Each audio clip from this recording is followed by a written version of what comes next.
alamin. Wassalatu wassalamu ala asyrafil anbiya'i wal mursalin wa ala alihi wa ashabihi wa man tabi'ahum bi ihsanin ila yaumiddin.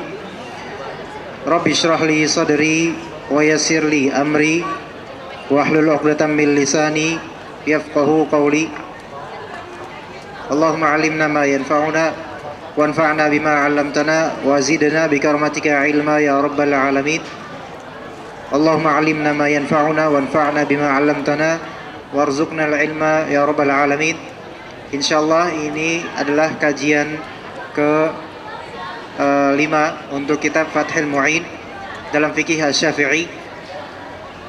Kita akan meneruskan perjalanan kita dalam membahas keilmuan dalam kitab ini, dan kita sampai pada halaman 16 atau 17. Insyaallah kita akan meneruskan pembahasan seorang muslim mukallaf yang tidak melaksanakan sholat, hukumannya apa di dunia, dan juga tentang istitabah dan seterusnya.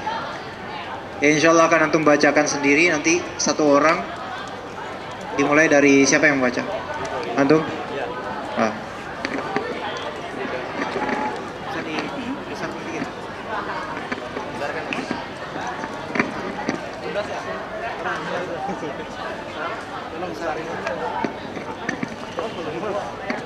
Mana dia? Bismillah.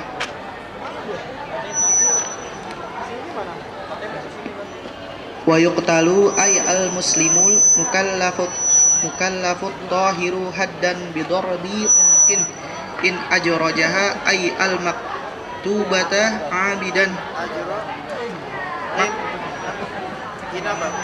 in ajrajaha in akhrajaha ay al maktuba amidan au waqti jam'in laha in kana kaslan ma'atiqadi wujubiha il lam yatub ba'dal istitabah.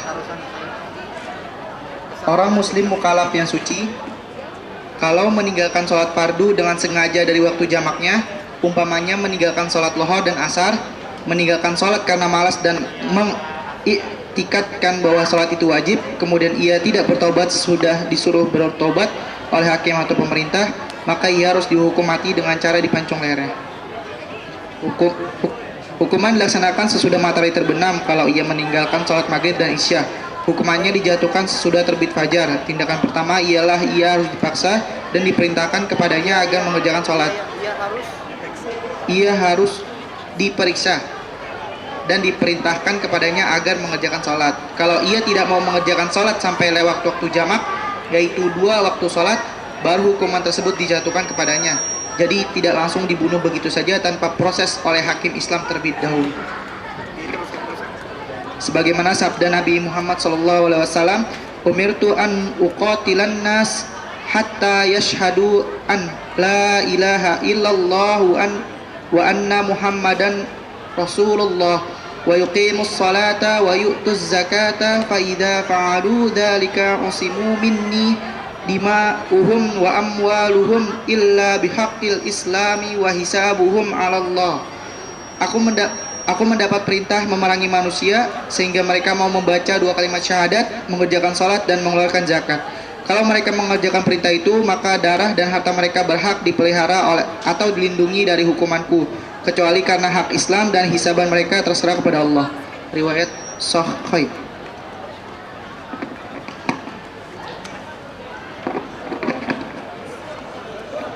Bismillahirrahmanirrahim. Dikatakan oleh Syekh Zainuddin Al-Maribari, wa yuqtalu ay al-muslimul mukallafu tahiru haddan bihardi unuqin bidarbi unuqin in akhrajaha ay al-maktubata amidan an waqti jam'in laha in kana kaslan ma'a i'tiqadi wujubiha illam yatub ba'da al-istitabah. Insyaallah ini adalah pembahasan tentang seorang muslim mukallaf, yaitu berakil dan dia baligh, yang tidak mengerjakan sholat sampai keluar waktu jamaknya. Itu insya Allah akan kita pahami maksudnya. Orang muslim mukallaf yang suci kalau meninggalkan sholat fardu ada berapa kita kenal? 5. Dengan sengaja. Meninggalkan sholat fardu dengan sengaja. Nah, di sini berarti keluar darinya yang nggak sengaja meninggalkan. Seperti yang tertidur atau yang pingsan karena sebab yang bisa dimaafkan. Nah, kalau dia meninggalkan sholat fardu dengan sengaja dari waktu jamaknya, umpamanya meninggalkan sholat lohor dan asar, berarti sampai ke waktu akhir asar sampai maghrib dia belum sholat zuhur, belum sholat asar. Meninggalkan itu karena malas, tetapi dia masih mengiktikadkan atau mempercayai bahwa sholat itu wajib. Kemudian ia tidak bertobat sesudah disuruh bertobat oleh hakim atau pemerintah, maka ia harus dihukum mati dengan cara dipancung lehernya. Ini fikih Syafi'i. Fikih Syafi'i. Kita ulangi, sekarang orang mukallaf berarti akil baligh. Ya tentu dia mampu untuk sholat dan harus diwajibkan atasnya sholat. Baik itu laki-laki atau perempuan yang suci.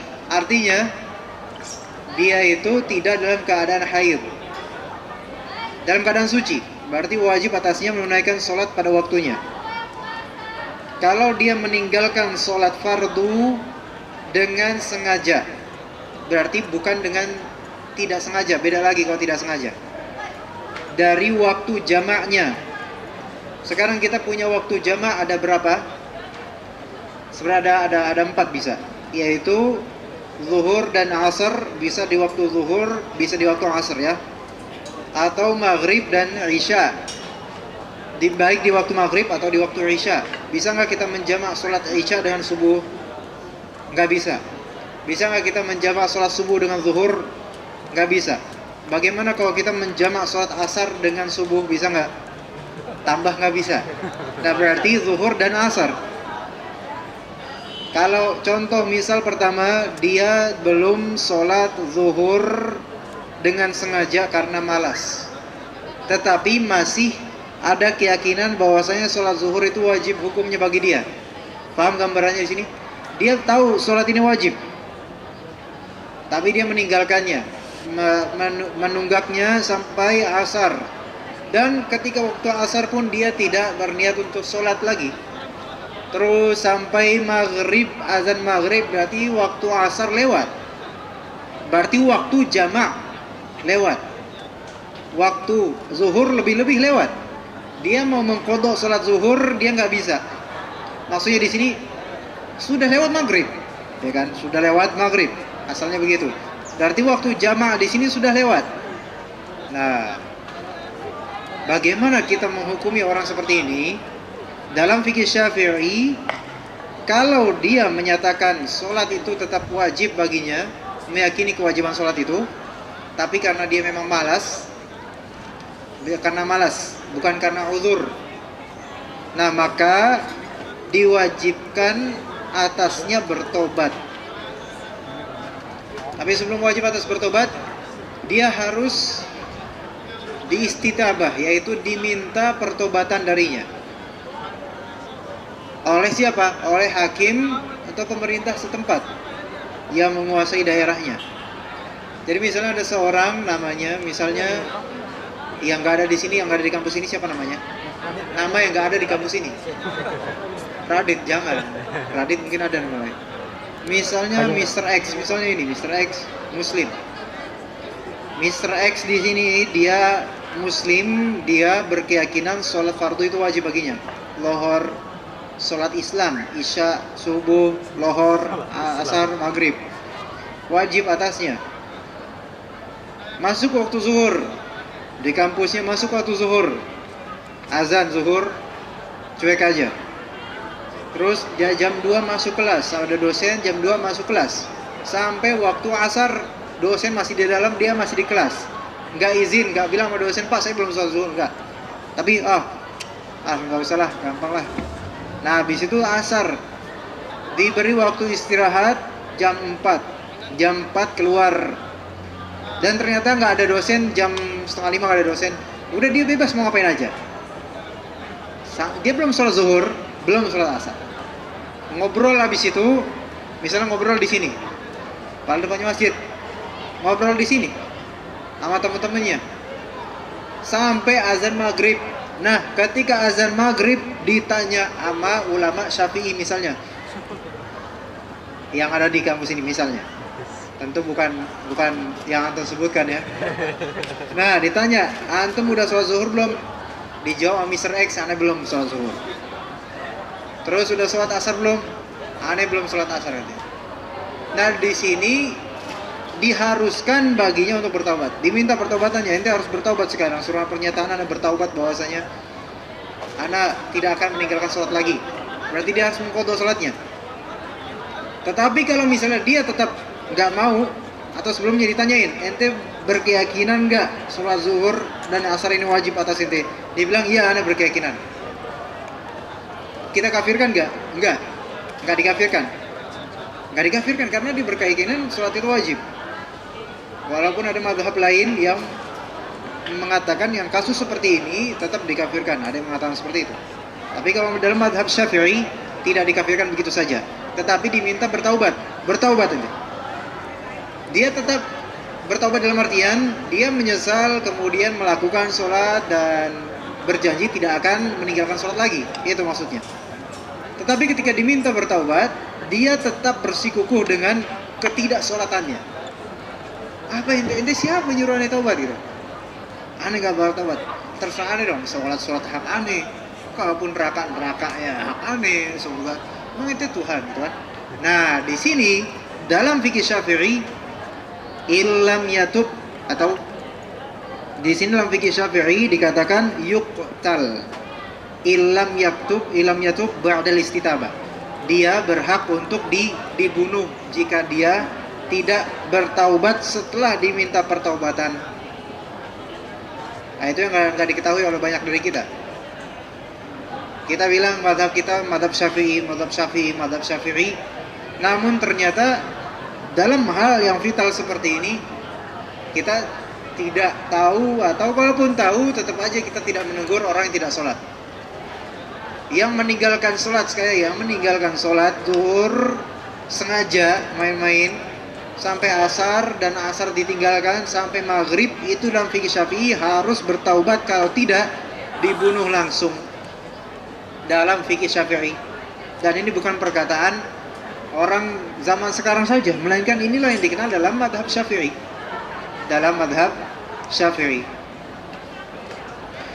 Baik, jadi di sini yang meminta dia bertaubat adalah orang yang mempunyai otoritas, ya, yaitu hakim atau pemerintahan. Tapi bisa juga kalau misalnya ada tukang sapu atau penjual, tahu hal seperti itu, minta dia bertaubat sebagai amar ma'ruf nahi munkar, menasihati dia, kamu harus taubat, lakukan sholat sekarang sebelum Allah mematikan kamu dalam keadaan tidak sholat. Nah nggak apa-apa kalau misalnya antum menasihati orang atau Mr. X tersebut, nggak apa-apa. Masalahnya begini, kalau misalnya dia tidak sholat, kemudian kita minta dia untuk bertaubat, ternyata dia menganggap sholat 5 waktu itu tidak wajib. Nah, kalau yang seperti ini, apa dihukumi? Dicap kafir oleh fikih Syafi'i. Udah, dia nggak mengatakan sholat itu wajib, berarti bukan muslim. Dan itu bukan perkataan sekarang berarti wah antum mengkafirkan. Enggak, ini ijma ulama kaum muslimin. Kalau misalnya seorang muslim tidak mengatakan sholat 5 waktu itu wajib, nah dia sudah keluar dari Islam. Dan harus membaca syahadat kembali. Keluar dari Islam, tidak ada ampun baginya, karena ini sudah masuk ke dalam bagian yang usul, bagian yang asasi dalam agama. ya. Tetapi kalau misalnya dia meninggalkan sholat dengan alasan malas tapi masih meyakini kewajibannya, maka dia belum bisa dihukumi kafir, enggak, masih dihukumi Islam. Baik, dalam kitab Al-Majmu' karya Imam An-Nawawi disebutkan di jilid ketiga halaman ke-14, dikatakan jika seseorang, ini langsung terjemahannya Anda baca, langsung diterjemahin. Jika seseorang meninggalkan sholat karena jahidan liwujubiha, karena dia mengingkari kewajiban sholat 5 waktu, dan dia tetap saja tidak sholat, maka dia disebut Imam Nawawi dalam kitab Majmu' fahuwa kafirun murtadun bi ijma'il muslimin, maka dia adalah seorang yang kafir yang murtad dari keislaman sesuai dengan ijma' dan kesepakatan kaum muslimin. Artinya kaum muslimin, ulama kaum muslimin itu sepakat bahwasanya orang yang meninggalkan sholat karena merasa sholat itu tidak wajib atasnya, maka dia dengan kesepakatan kaum muslimin, dia keluar dari Islam. Bukan itu aja. Dikatakan di sini wa yajibu 'alal imami qatlahu birriddati atau qatluhu birriddati illa ayyuslima, dan wajib atas imam, maksudnya pemimpin, penguasa, untuk apa? Membunuhnya, kecuali jika dia kembali masuk Islam. Di kitab Al-Majmu' nih, Al-Majmu' bukan di kitab Ana, tapi di kitab Al-Majmu' langsung Imam Nawawi, muhaqqiq madhab Asy-Syafi'i, mengatakan seperti ini. Dan beliau rahimahullah ta'ala mengatakan ijma' kesepakatan kaum muslimin akan keluarnya orang seperti ini dari Islam. Jadi imam atau penguasa menanyakan dulu, kamu itu menganggap sholat itu wajib atau enggak? Kalau dia bilang enggak wajib atas dia, berarti inilah yang layak dibunuh dan diminta pertaubatannya, masuk Islam lagi. Kamu udah murtad ini dengan perkataan seperti ini. Kalau dia tidak mau masuk Islam, tidak mau syahadat dan tetap ngeyel, maka wajib atas penguasa untuk menonaktifkan hayatnya. Bahasa halusnya, bukan men-silent lagi, nonaktifkan. Nah, gitu. Jadi di sini paham perinciannya, dilihat dari dia meyakini itu wajib atau tidak. Kalau meyakini wajib, jangan langsung dibunuh begitu saja, minta pertaubatan. Tetapi ada perbedaan nantinya. Gambaran pertama tadi Mr. X, masih ingat Mr. X itu meninggalkan sholat sampai maghrib, tapi dia meyakini kewajibannya. Baik, sekarang ada Mr. Y. Mr. Y, dia meninggalkan sholat karena dia merasa sholat itu nggak wajib. Nggak wajib karena apa? Dia sudah mencapai makom tertentu, udah melakukan ritual tertentu di gua-gua tertentu, sehingga udah saya terlepas saya dari beban syariat. Makom saya sudah beda. Sholat Jumat saya di Mekah tiap Jumatan. Jadi nggak usah antum ngurusi sholat saya, bagi saya sholat sudah tidak wajib. Taib, antara Mr. Y dan Mr. X dengan kalimat seperti ini, manakah yang keluar dari Islam? Ya Mr. Y.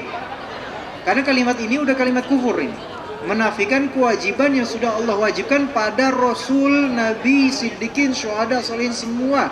Bahkan pelaku maksiat dari kaum muslimin tetap wajib atas mereka sholat 5 waktu. Nah, antara Mr. X yang masih mengakui kewajibannya itu berbeda hukumannya nanti. Mr. X jika dia mengakui kewajiban sholat, tapi dia diminta pertaubatan, taubat kamu, dia tetap nggak mau bertobat, dipancung nggak? Dipancung dalam fikih Syafi'i, dipancung, dibunuh. Nah, tapi ketika dikubur, di mana dikuburnya? Dikubur bersama kuburan kaum muslimin. Oke? Berarti dia masih muslim nggak? Masih muslim dia. Dihormati nggak mayitnya? Dihormati. Disolati nggak? Disolati. jenazahnya dihormati, disolati, kita doakan mudah-mudahan Allah mengampuni dia. Tetapi kalau misalnya Mr. Y ketika berbicara seperti itu, kita katakan kamu syahadat lagi, kamu telah keluar dari Islam dengan perkataan seperti ini. Kalau dia tidak mau mengucapkan kalimat syahadat dan tidak mau mengakui kesalahannya, berarti jelas dia mau tetap dalam kemurtadannya. Nah, kalau yang seperti ini kemudian diapakan? Dihukum dalam fikih Syafi'i, Imam Nawawi mengatakan ijma kaum muslimin, dia dihukum oleh penguasa, yaitu dipancung, dibunuh. Kemudian setelah dibunuh, jenazahnya apakah diperlakukan seperti jenazah kaum muslimin? Tidak. Jenazahnya diperlakukan sebagaimana jenazah orang non muslim. Apakah dia dikubur di kuburan-kuburan kaum muslimin? Tidak. Kubur aja di tempat lain. Tidak ada harganya. Begitu. Itu adalah hasil atau akibat dari mengucapkan sebuah kalimat kufur dan dia tidak mau bertaubat darinya, itu tidak mau kembali masuk ke Islam lagi. Paham di sini? Nah, kemudian bercabang masalahnya dari dalam kitab Al-Majmu' karya Imam Nawawi. Ada cabangnya lagi. Beliau mengatakan, man jahada wujuba shaumi ramadhana aw zakati aw al-haji aw nahwiha min wajibatil Islam aw jahada tahrim az-zina aw al-khamri wa nahwihima min al-muharramatil mujma' 'alayha fa in kana mimma suhira wa ishtaraka al-khawas aw al-'awam fi ma'rifatihi kal-khamri waz-zina fa huwa murtad. Wa in kana mujma'an 'alaihi lakin la ya'rif illa al-khawas lam yukfar bi jahdihi. Paham? Hah? Tidak paham? Gak ngerti? Ya udah, anak kasih bukunya. Baik, diterjemahkan langsung.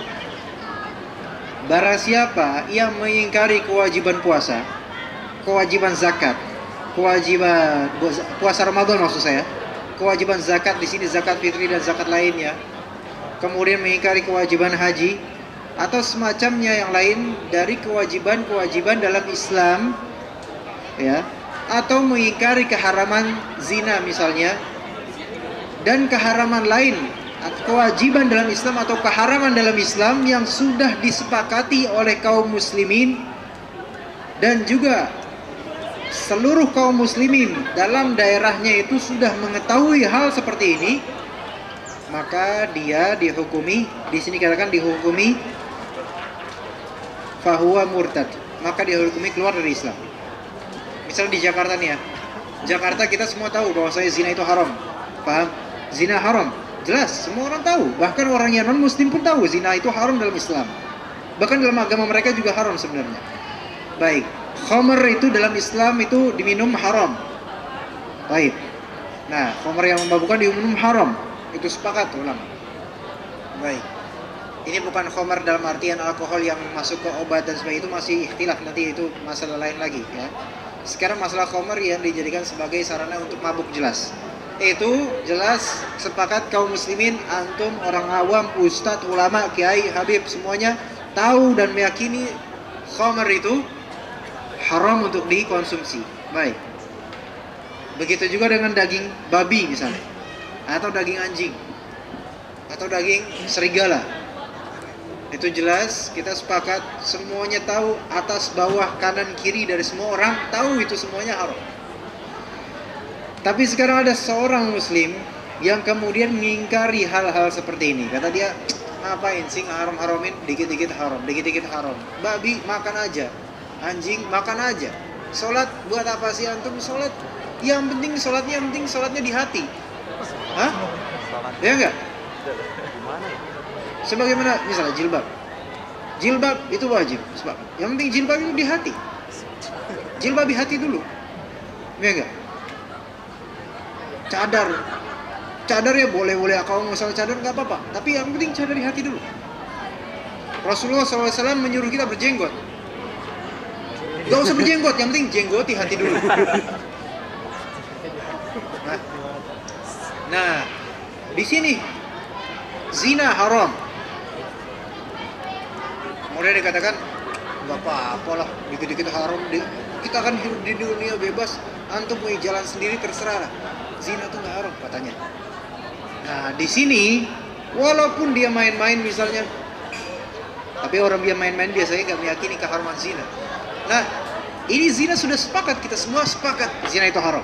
Tapi dia tetap aja melakukan tidak meyakini keharuman zina. Walaupun dia tidak berzina, tapi dia tidak meyakini keharuman zina. Padahal sudah jelas dalilnya. Wala taqrabuz zina innahu kana fahisyatan wa sa'a sabila, kata Allah Subhanahu wa taala, dan janganlah kalian mendekati zina. Terus dibantah sama orang tersebut, Mr. Y membantah. Kan di dalilnya janganlah kalian mendekati zina. Berarti kalau berzina nggak apa-apa, tapi dekati nggak boleh. Nah ini pemikirannya salah, rusak ya pikirannya. Justru yang benar, kalau didekati saja dilarang, apalagi dilakukan. Mikir, kalau misalnya didekati saja, itu haram. Apalagi dilakukan, lebih haram lagi. Tapi dia mikirnya gini, itu kan teksnya kan jangan dekati zina. Ya kalau deket-deket jangan, tapi kalau misalnya zina langsung ya nggak masalah. Yang penting jangan deketin. Stupid ya? Too stupid. Terlalu.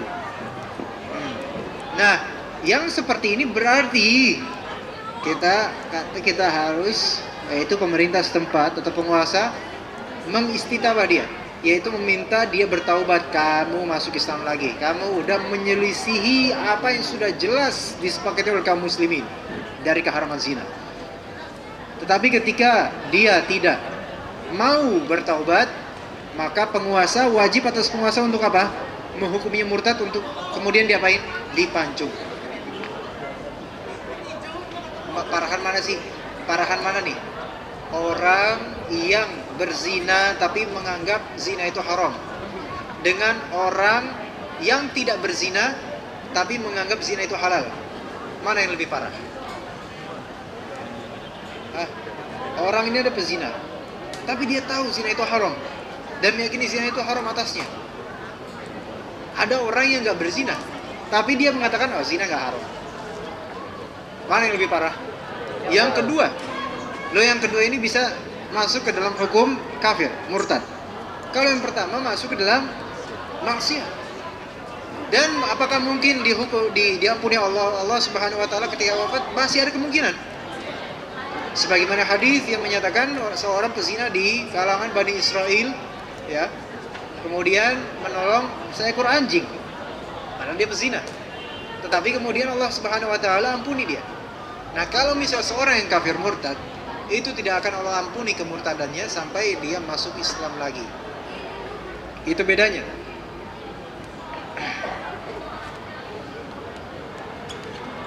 Tapi di sini ada perincian.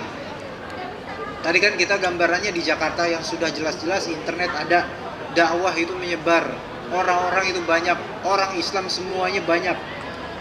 Sekarang, kalau misalnya di pegunungan dataran tinggi, ya di dataran tinggi ini, di dataran tinggi tersebut ada beberapa individu muslim. Ketika kita menziarahi mereka dengan kekolotannya, dengan kedalaman desanya itu, kita tanya pada mereka, menurut kamu ini kamu kenapa nggak sholat? Mereka menjawab, loh, emang sholat wajib? Nah, di sini harus kita telaah lagi keadaan mereka. Enggak langsung, wah kafir nih, kafir untuk kafir. Lah jangan. Bisa jadi mereka nggak mendapatkan info. Nah ini dibedakan. Bedakan ini. Internet nggak ada. Jangan kan internet, sinyal biasa aja harus nyari 2 km atau semacamnya. Nggak ada orang yang masuk, terisolasir, ya, di pedalaman. Dan di sekelilingnya adalah orang-orang animisme yang menganut paham animisme misalnya. Dimana sholat itu wajib ya? Oh nggak tahu kita. Nah di sini nggak langsung kita katakan bahwa antum kufar berarti langsung ditembak begitu saja, enggak. Tapi kita harus memberi mereka uzur. Kita ajarin sholat itu dalam Islam wajib, begini tata caranya, begini. Nah begitu. Ya jangan langsung dihukum begitu saja. Jadi dilihat dari kondisi. Kalau misalnya di Jakarta seperti ini nggak ada uzur sebenarnya kita. Udah jelas azan di mana-mana. Kita misalnya menggali lubang tikus pun masuk ke dalam lubangnya azan kedengeran tetap. Ya. Nah di sini nggak ada uzur orang yang mengingkari wajibnya sholat. Baik. Dikatakan di sini keterangannya, hukuman dilaksanakan sesudah matahari terbenam. Ini salah satu contoh. Hukuman dilaksanakan sesudah matahari terbenam, artinya sesudah maghrib. Orang yang meninggalkan sholat zuhur, kemudian sholat asar juga ditinggalkan, kemudian maghrib, dia dihukum dilaksanakan. Kalau dia tidak bertaubat dan tidak menyesali, dihukumnya kapan? Setelah maghrib, sesudah matahari terbenam. Kalau ia meninggalkan sholat maghrib dan isya, hukumannya dijatuhkan sesudah terbit fajar. Sekali, kalau ia meninggalkan sholat maghrib dan isya, hukumannya dijatuhkan sesudah terbit fajar. Kenapa? Karena bagi mereka, bagi sebagian fuqaha Syafi'iyah, bagi mereka waktu isya itu panjang sampai ke subuh. Waktu isya itu panjang sampai ke subuh, padahal Imam Syafi'i sendiri mengatakan sepertiga malam pertama itu waktu isya, sekitar jam 10-an atau jam 11-an. Tetapi mutaakhirin atau akhir-akhir Syafi'iyah menetapkan sampai akhir, boleh sholat isya sampai akhir. Yang paling terakhir sholat dalam waktu darurat, ya. Makanya disebut di sini hukumannya dijatuhkan sesudah terbit fajar, artinya sesudah azan subuh. Terbit fajar maksudnya terbit fajar shadiq, yaitu ketika azan subuh, azan kedua subuh. Kalau dia diminta taubat dan dia tetap nggak mau bertaubat, maka dibunuh. Dalam fikih Syafi'i, rata-rata kita nggak belajar kitabnya langsung dari fikih Syafi'i, tapi kita mengklaim mazhab kita mazhab Syafi'i, tidak tahu mazhab. Ya, bahkan ada di antara orang bahkan yang juga mempelajari mazhab Syafi'i, namun tidak mengamalkan yang seperti ini, melainkan tidak mengajarkan pada murid-muridnya misalnya bahwasanya orang yang tidak sholat melampaui batas waktu jama', maka dia diminta pertobatan. Kalau dia tidak bertobat, dipancung. Itu mazhab Syafi'i. Antum pernah dengar Imam An-Nawawi Al-Bantani? Tidak tahu. Produksi Indonesia, belajar di Arab, kemudian tinggal di sana sampai wafat rahimahullah. Karangannya banyak. Dalam fikih Syafi'i juga beliau mempunyai karangan, nama kitabnya Nihayatuz Zain. Nama kitabnya Nihayatuz Zain, karya Imam An-Nawawi Al-Bantani. Beliau sendiri berkata, jika kita menemukan seorang yang menyatakan bahwasanya taklif syar'i telah bebas darinya, maka dia dihukumi kafir.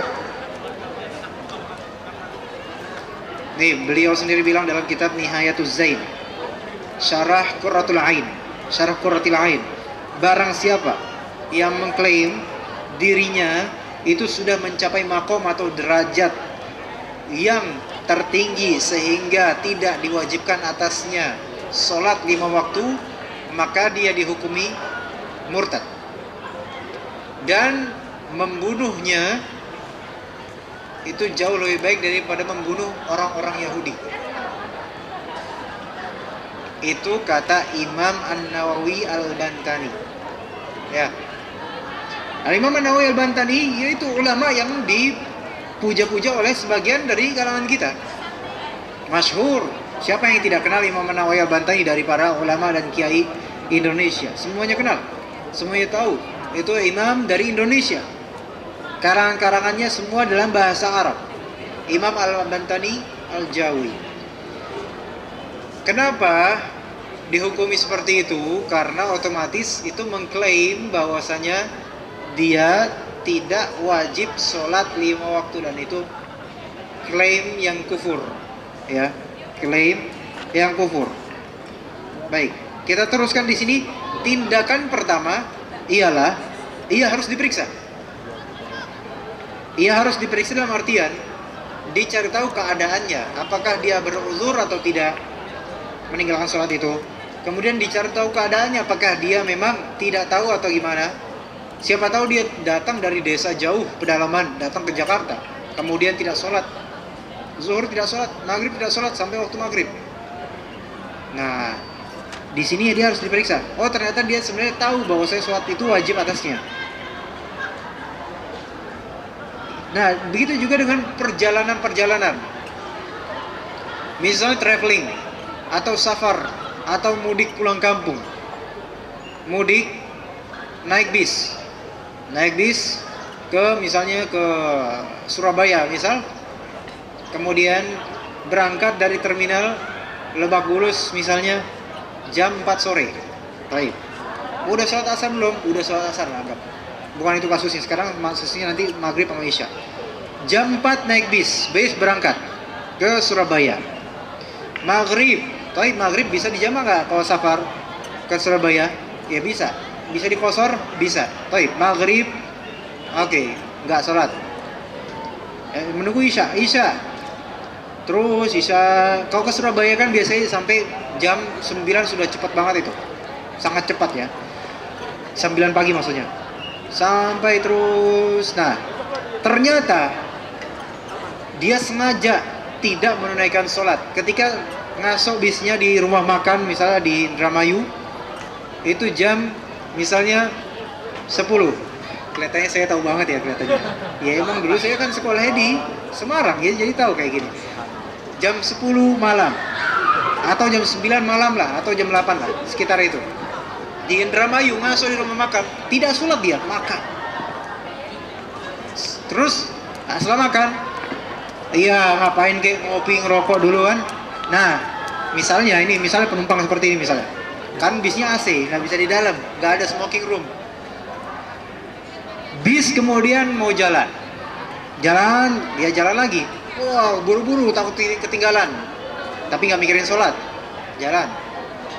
Oke, jalan sampai kemudian jam 2.30 berhenti lagi di Kabupaten Batang misalnya, atau Kendal lah anggap, sekitar itu. Di situ berhenti, di rumah makan lagi. Kepikiran sholat enggak? Kepikiran apa? Ke WC, kemudian nyari kopi. Kemudian bersiwak lagi. Nah, dari situ terus dia diam aja. Ya, diam di sana sampai bis mau berangkat lagi. Akhirnya bisnya berangkat lagi. Perhatikan sini. Bisnya berangkat lagi. Awas ya, Anda sebut lagi nama antum nanti. Bisnya berangkat lagi. Dia tidak sholat. Sampai kemudian azan subuh, fajar sodik tiba, muncul. Subuh muncul. Dia tidak sholat. Nah, di sini ternyata ada kiai di bis itu. Nanya ke satu-satu penumpang, ente pada udah sholat belum? Ente udah sholat? Aneh belum. Ente sholat? Belum. Yang ada yang udah. Nah, sekarang yang belum ini. Ente ninggalin sholat maghrib sama isya. Kemudian si penumpang ini misteri terus ini korbannya. Misteri beralasan, Kiai, waktunya sempit banget. Waktunya sempit, kita ngasok di sini di Kabupaten Batang dan di Kabupaten Indramayu, nggak cukup waktunya, cuma setengah jam cuma makan, habis itu ngopi-ngopi dikit. Nah, setelah selesai nggak ada waktu sholat Pak Kiai. Pak Kiai nggak memberi uzur. Nah, terus tadi jam 2 ente sholat nggak? Wah, nggak ada waktu Pak Kiai, kopinya kan banyak, habisnya lumayan lama tuh. Nggak ada uzur. Ya udah, sekarang ente ini sama aja meninggalkan sholat. Bagi ente ini sholat wajib nggak? Dia bilang, Mr. Rie bilang, oh iya sholat sebenarnya wajib bagi saya. Ya udah, ente nggak sholat kan? Sekarang ente kudu bertaubat. Dikodok sholat ente. Terus dia nggak mau kodok. Wah, nggak bisa pakai, aduh, kan di bis ini nggak bisa, masa sholat di bis bentar nanti terpelanting gini. Itu sholat duduk di situ nggak masalah sebenarnya. Gak masalah ente sholat duduk di situ. Sekarang sholat isya, maghrib, isya, kemudian subuh. Udah masuk untuk subuh ini. Gak bisa pakai, gak bisa. Keluarin. Selesai. Kalau pak kiainya itu adalah orang yang memiliki otoritas. Iya. Presiden. Loh dia ternyata Pak Kiainya ini menteri agama misalnya, ya udah sholat, dor, udah selesai kan? Siapa lagi yang mau kayak gini? Pada takut semua, kayak gitu kan? Kayak gini-gini semua. Nah, Bersolat. disuruh sholat kalau ada yang seperti ini. Nah, sayangnya nggak berani. Kemudian ketemu orang. Nah orang ini kan udah kan wafat kan, tewas kan, bersimbah darah. Nah udah biarin, siapa yang mau lagi? Aneh gitu. Ada lagi yang mau, ada ditanyain. Udah sholat belum? Belum Pak Kiai, belum. Ya udah.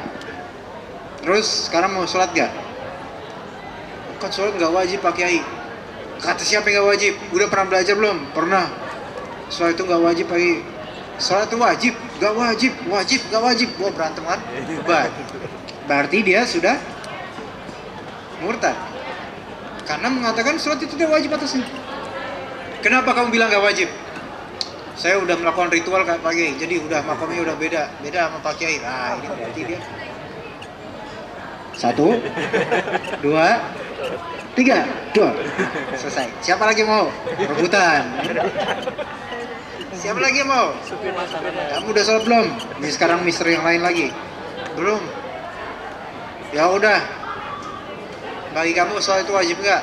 Nggak wajib. No. Kamu berarti keluar dari Islam. Oh ternyata bilang, oh saya emang bukan Islam kok, oh saya bukan Muslim kok, mau diwajib. Nah berarti dia nggak didor sekarang. Nggak didor, nggak. Itu bedanya. Jadi gambarnya jelas ini, yang meninggalkan sholat langsung kalau di sini hukumnya pancung, namun dengan cara yang lain mungkin bisa. Kalau dipancung di bis susah juga, digantungin di bis itu di mana? Tapi di sini nggak masalah. Maksudnya bukan sebenarnya nggak layak langsung didor gitu, nggak layak, tapi harus dihukum dengan pemerintahan yang sah. Baik. Makanya di sini dikatakan kalau ia tidak mau mengerjakan sholat sampai lewat waktu jamaah yaitu 2 waktu sholat, baru hukuman tersebut dijatuhkan padanya. Jadi tidak langsung dibunuh begitu saja tanpa diproses oleh hakim Islam terlebih dahulu. Sebenarnya dilakukan kiai, didor langsung itu salah juga sebenarnya. Namun ya tidak ada kisos atasnya. Memang salah, masalah sulidor ya klasifikasi dulu sama pemerintahan setempat. Ya, bagaimana menghukumnya. Kemudian sabda Nabi SAW, umirtu an uqatilan nas, sampai akhirnya. Baik, ini juga berkaitan dengan zakat juga. Begitu juga dengan zakat. Kalau seseorang mengingkari kewajiban zakat, maka dia juga terkena hukuman seperti ini. Baik, saudara ini lagi, baca lagi.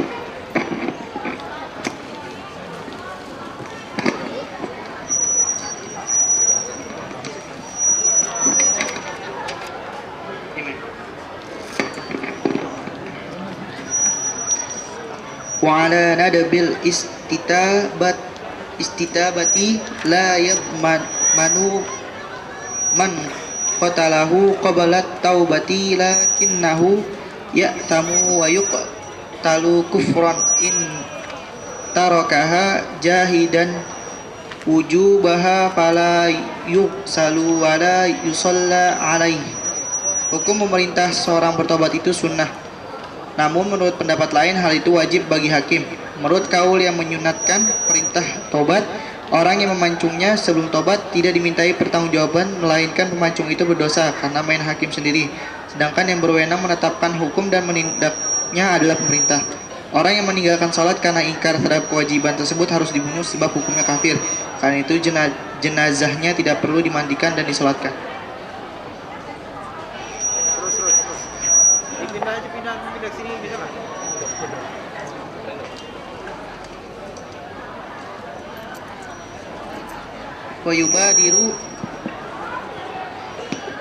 Wayubadiru man marra bifa itin wujuban in fata bila udrin fayalzamuhu qada'u fawran. Qala Syaikhuna Ahmadu bin Hajarin rahimallahu ta'ala walladhi yazharu annahu yalzamuhu sarfu zamanihi lil qada'i ma ada ma yahtaju lisarfihi fi ma la budda minhu. Apabila orang mukallaf meninggalkan salat tanpa uzur, ia wajib segera mengqada salatnya. Syekh Ahmad bin Hajar rahimahullah berkata, hukumnya jelas, sesungguhnya orang yang meninggalkan salat tanpa uzur wajib menggunakan seluruh waktunya untuk mengqada salatnya, kecuali selain waktu yang diperlukan untuk mengerjakan pekerjaan yang sangat penting baginya, seperti tidur, mencari nafkah dan sebagainya. Wa annahu yahrumu alaihi tatawwu'u wa yubadiru bihi nudban in fata bi udrin kana min lam yata'adda bihi wa nisyanin kadzalika wa yusannu taratibuhu ay al-faiti fayaqdis subha qabla adh-dhuhri wa hakadha wa taqdimuhu ala hadiratin la yakhafu fawtaha in fata bi udrin wa in khasya fauta jama'atiha 'alal muqtamad. Haram bagi orang tersebut mengerjakan sholat sunnah sebab qada lebih penting daripada sholat sunnah. Sedangkan bagi yang menyegerakan mengqada sholat yang tertinggal karena uzur, hukumnya sunnah. Misalnya karena tidur yang tidak sengaja, demikian pula karena lupa. Cara mengqada sholat: pertama, sunnah menertibkan sholat yang tertinggal, misalnya menggunakan sholat subuh sebelum sholat lohor dan seterusnya.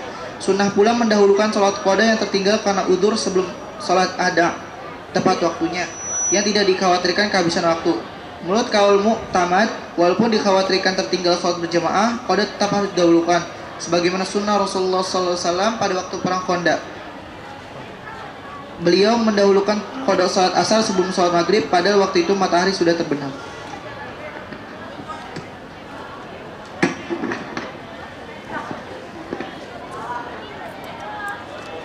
Permasalahan yang paling terawal di sini adalah istitabah.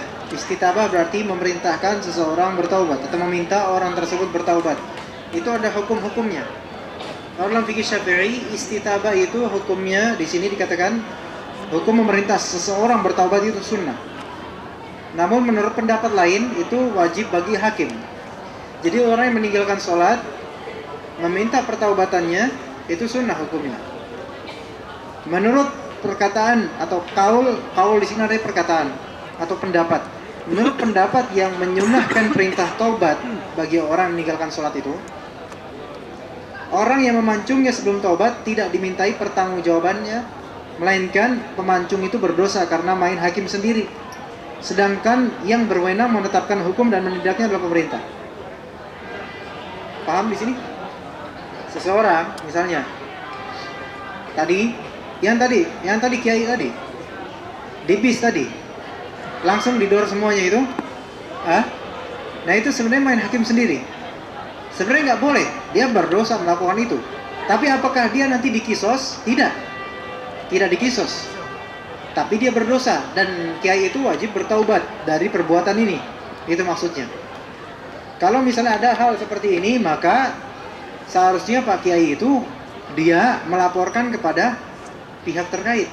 Namun kalaupun dilaporkan ya nggak bakal terjadi apa-apa kan kalau di sini, ya nggak? Misalnya dilaporkan ke Menteri Fulan, misalnya ke KUA atau apa gitu, Pak ini nggak sholat loh tadi zuhur maghrib, dijawab KUA-nya Mas Bulon, masalah buat lo gitu kan? Gak ada masalah. Ya udah biarin aja dia. Banyak orang yang nggak sholat di kampung saya aja, banyak nggak sholat saya diemin, apalagi orang luar gitu kan? Ya kayak gitu. Kita juga susah juga kalau diterapkan di sini. Kita mau lapor siapa? Lapor misalnya Pak Polisi, ya nggak ada urusan dengan Pak Polisi. Mau lapor siapa? Nggak ada urusan. Hakim pun nggak ada urusan. Nah, tapi kalau misalnya antum melakukan itu di sini, wah itu bisa masalah nanti. Bisa masalah tetangga misalnya. Tetangga nih, antum lihat tetangga, antum teliti ya. Ini orang ngomongin Islam, tapi dia sholat nggak ya?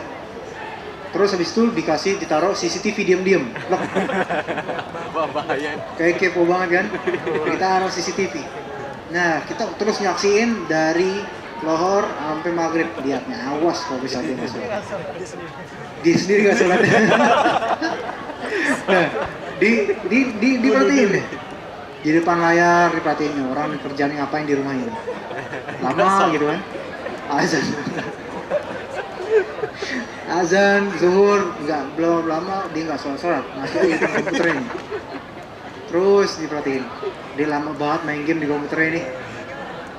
Azan asar, ternyata dia masih di sini, diperhatiin terus. Ambil maghrib nggak sholat. Pas maghrib datang dia, tok assalamualaikum, salam, Pak. Ente nggak sholat zuhur sama asar itu. Kenapa ente nggak sholat zuhur sama asar? Kok ente tahu gitu?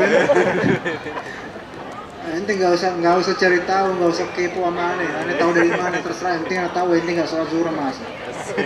Ente tahu dari mana? Udah dah, ente ngaku aja ente. Iya belum sholat. Ente mau sholat taubat ente.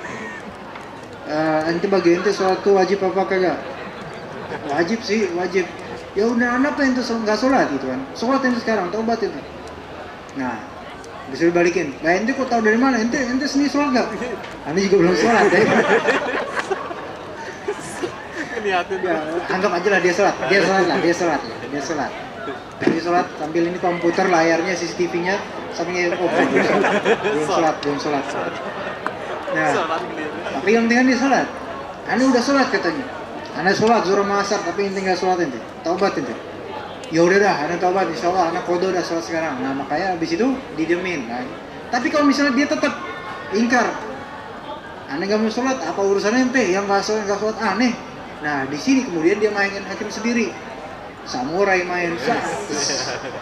Let the samurai do the talking katanya. Putus langsung lehernya. Nah, terus habis itu datang polisi. Kenapa nih? Kenapa? Kok bisa dibunuh nih? Kenapa? Wah, terdakwa nih antum nih. Didakwa sama polisi, ditanya sama hakim, kenapa antum membunuh si fulan tetangga antum sendiri? Dia bilang, dia nggak sholat zuhur dan asar. Aneh udah suruh dia bertaubat, dia malah kagak mau. Aneh pancung, aneh putusin aja langsung. Kan? Wah, ini nggak bisa gitu kata hakim. Ini main hakim sendiri. Ya, harusnya laporkan, tapi kalau laporan juga nggak berbekas. Laporkan juga nggak bakal berbekasnya kan? Ya kan? Sama aja bohong, dilaporin ke hakim nggak sholat zuhur sama asar, diketawain. Iya nggak? Kita lapor ke hakim misalnya, Pak Hakim, ini anak ini nih nggak mau bertaubat, zuhur sama asar kagak sholat. Hakimnya ketawa, jangankan dia, gua sendiri juga kagak sholat. Kan bingung kayak gitu kan? Terus hakimnya udah dilaporin ke siapa? Bingung. Nah, di sini susah. Makanya kalau misalnya mau main seperti ini dengan peraturan seperti ini, kita tanamkan dulu ke pemuda-pemuda keyakinan seperti ini. Lihat nih fikih Syafi'i seperti ini, menerapkan. Harus tahu sekarang. Nah, antum nanti kan calon-calon ada yang jadi hakim, ada yang jadi ini, ada yang jadi ini. Tahu ada yang nanti jadi presiden, terapin misalnya seperti ini, menerapkan mazhab Syafi'i. Orang-orang sekarang kan nggak tahu yang seperti ini. Taunya ya ninggalin sholat, nggak ninggalin sholat ya udah biarin. Akhirnya diulur-ulur, lama-lama berkeyakinan sholat itu nggak wajib. Nah, itu mungkin di dunia aman, karena nggak pada tahu hukum ini. Tapi di akhirat nggak aman, nggak bakal aman yang seperti itu. Ya. Nah, di sini kita setelah tahu seperti ini, jangan langsung kita main hakim sendiri juga. Ngepoin teman-temannya sendiri, teman sekelas misalnya, kok ini di kantin lama banget di Blok M gitu kan? Di Blok M lama banget nih, sampai asar. Asar bukannya kemari ke masjid, taunya ke kelas atau ngapain sampai maghrib. Gak apa-apain, terus kita interogasi, langsung kita tembak gitu, kagak. Jangan langsung gitu. Ya, nasihatin, kasih tahu pemahaman sama dia. Dan jangan langsung kita katakan, oh kafir nih, teman saya kafir. Enggak. Jangan langsung gitu, jangan langsung seperti itu. Ya, jadi lihat pewenangnya, harus dari pewenangnya. Nah, kalau misalnya antum main hakim sendiri di sini, langsung membunuh orang seperti itu gitu aja, secara hukum syar'i dengan alasan seperti ini, apakah kemudian antum harus dikisos? Enggak juga, tapi antum berdosa. Antum lihat maslahat madorotnya. Kalau antum melakukan ini, ya madorotnya banyak. Nanti keluarganya nanti baru datang nanti, wah dari seluruh penjuru datang mereka. Apa-apaan ini cuma kayak gini doang ini. Terus antum berdalih, kalian semua telah melanggar norma agama. Kalian menghalangi saya dari melakukan syariat Islam. Ada pakai peci kayak gini, jalan di jalan bro, nggak pakai helm. Kemudian pakai peci gini, polisi dia. Antum ini mau ngaji pakai helm dong. Bilang, kalian polisi menghalangi kami dari kajian. Salah. Kalau misalnya mau rapi, turuti peraturan. Jangan melanggar peraturan dengan mengatasnamakan agama, itu nggak bagus. Bahkan itu jadi malu-maluin. Kalau emang nggak mau pakai helm atau nggak punya helm, kalau nggak bisa beli, nggak usah pakai helm ini. Malu-maluin. Ntar di jalan-jalan, lihat tuh orang Islam tuh, lihat orang Islam tuh nggak pakai peci tuh, mau ke kajian nggak pakai peci tuh, lihat. Hah? Iya nggak? Sekarang misalnya itu pakai peci nih, ya, pakai ini. Terus habis itu kita kencing sembarangan misalnya. Lihat tuh orang Islam tuh, lihat tuh orang Islam kencing sembarangan dari jalan. Nah ini juga nih peraturan untuk menertibkan di jalanan. Jangan sampai jalan konvoy ngeliat pakai peci semua. Oh ini orang soleh, ini yang solehnya aja kayak gini. Orang Islam, apalagi yang fasiknya kayak gimana. Nah itu gambarannya justru bukannya kita malah bilang ke polisi, Pak polisi ini menghalangi kami dari ilmu syariat. Enggak, bukan gitu. Masalahnya ente malu-maluin Islam. Mega, malu-maluin. Ya. Kemudian kita ke pembahasan lain sekarang. Orang yang meninggalkan sholat karena ingkar terhadap kewajiban tersebut, di sini saya katakan harus dibunuh di sini katakan. Sebab hukumnya kafir. Karena itu jenazahnya tidak perlu dimandikan dan disolatkan. Jadi orang yang mengingkari kewajiban sholat, setelah misalnya mati karena dibunuh oleh hakim, dimandiin nggak? Nggak dimandiin. Disolatin nggak? Nggak disolatin. Udah cuekin aja, terserah keluarga mau diapain. Dikuburin nggak di penguburan orang Islam? Enggak. Dikuburkan dengan cara pemakaman orang Islam? Enggak. Didoain nggak usah. Karena apa? Udah dihukumi keluar dari Islam. Nah itu dalam fikih Syafi'i. Kalau misalnya kita mau tahu, ya. Kemudian ada pembahasan lain. Apabila orang mukallaf meninggalkan sholat tanpa uzur, ia wajib segera mengqadha sholatnya. Syekh Ahmad bin Hajar rahimahullah, maksudnya Al-Haytami, gurunya beliau ini, gurunya Al-Malibari, berkata, hukumnya jelas. Sesungguhnya orang yang meninggalkan sholat tanpa uzur, tanpa alasan, alias males aja, wajib menggunakan seluruh waktunya untuk mengqadha sholat yang ketinggalan, yang dia tinggalkan. Kecuali selain waktu yang diperlukan untuk mengerjakan pekerjaan yang sangat penting baginya, seperti tidur, mencari nafkah, dan sebagainya. Tapi ini ada beberapa permasalahan. Permasalahan pertama, orang yang meninggalkan sholat karena malas, apakah ketika keluar waktunya wajib atasnya qadha? Imam Nawawi dalam Majmu' mengatakan ijma' ulama bahwasanya dia wajib qadha. Imam Nawawi mengatakan seperti itu. Namun ternyata tidak ijma'. Bukan ijma', melainkan ada yang mengatakan tidak wajib atasnya qadha. Nah, Afwan di sini tanpa uzur ya? Iya, tanpa uzur. Karena malas, tanpa uzur.